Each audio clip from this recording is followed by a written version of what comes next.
Okay, this is the basis news, and some news on Sophia. Sophia has now come out of hospital, and she's repairing really quite well. Now, what happened was there was additional assistance given to her in hospital, which allowed her to receive certain treatments which have been able to help her get through this.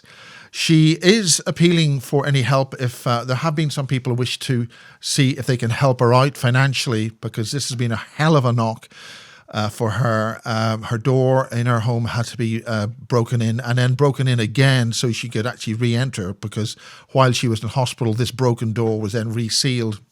So any assistance that you wish to give to Sophia, she has given me some bank details, which I'm putting in the description box. I'm not going to put it on the video.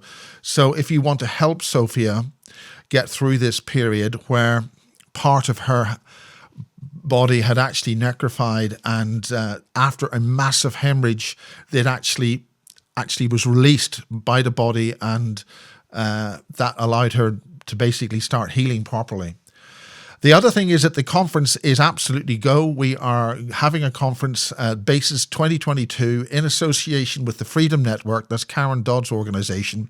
And we're going to have it for 3 days in the second weekend of July. That's July the 8th, 9th and 10th at the same venue that we had for Christmas. That's at the Bouverie Hall in Pewsey.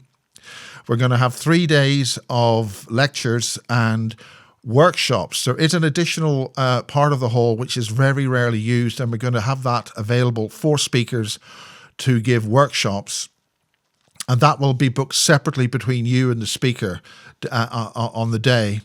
And that's it basically for now. We are re-uploading to Basis Restricted. We're just getting a lot of the older stuff uploaded in bulk with very little information on it, just to get the material back up onto Basis Restricted. Some of that work has involved John Irwin's material, which essentially was silenced because he was involved with contractual issues quite some time ago. Now, I've published all of that to get his material up and aware into the public domain, which is what the reason I was brought there to record it in the first place. So that's available now. There are other things available, and as I get through some of this stuff, I find that there's quite a little bit of material that I didn't actually get or is only available as an original project. So that means I've got to reconstruct the project to rebuild some edits. There's actually 5 parts of one basis which need to be completely rebuilt if I can't find the material, and we've already spent 6 months going through hard drives and things to find a lot of this stuff.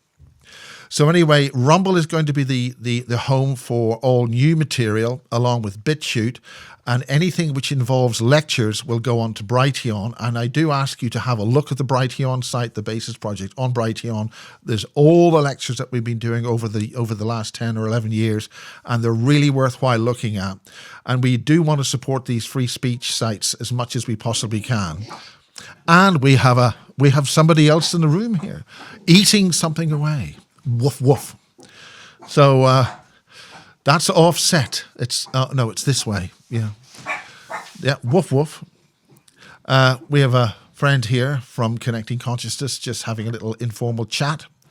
There are actually other areas we have just been covering in the last couple of days involving very high radiation levels, and as you can see from these charts or these maps, there was a huge radiation leak over the weekend, just about the 2nd and 3rd or 4th of just a couple of days ago of March in Wootton Basset near RAF Lynham, or rather it's now the REME for the Army. There was a lot of radiation being detected from the Geiger counter in Wootton Basset, or that's Royal Wootton Basset, and that was way up in the 1,000 units range. And if you go above 100 units, you will have, you need to start taking iodine pills. Now that lasted for about 4 to 5 days, and strangely completely tailed off around about 5 o'clock, end of business on a Monday. Something a bit suspicious there. And I was able to talk with some people who were involved with a certain area involving that without actually giving the game away as to where they came from. We had a little discussion on that. and we had a very good discussion with one of the finest ladies there is on the planet, Justina, all about that. And suddenly a lot of things suddenly calmed down. Now, the other part of this little search is that we noticed that in basically last weekend, there were only 2 red alert radiation alarms in the entire world. One was Wootton Basset and the other was Hatfield up in the Midlands of England. Not too far from where David Griffin and the likes of Gary Heseltine live. And there were 3 other areas where there had been huge radiation readings, as you can see on this chart. Now, it turns out David Griffin and his group up there have been doing a lot on that. They are working very hard in the background, and we do hope to have an interview with David Griffin shortly. And we also hope to have him as one of the speakers at the conference. The conference on Evenbrite is going live tomorrow, and you'll be able to buy tickets for that. Now, because we are actually using the front stage of the conference, it's going to allow more seating. So hopefully we'll be able to get about 200 in there, and that will be a major 3-day conference. That's the 8th, 9th and 10th of July in Pewsey, and that's it for now.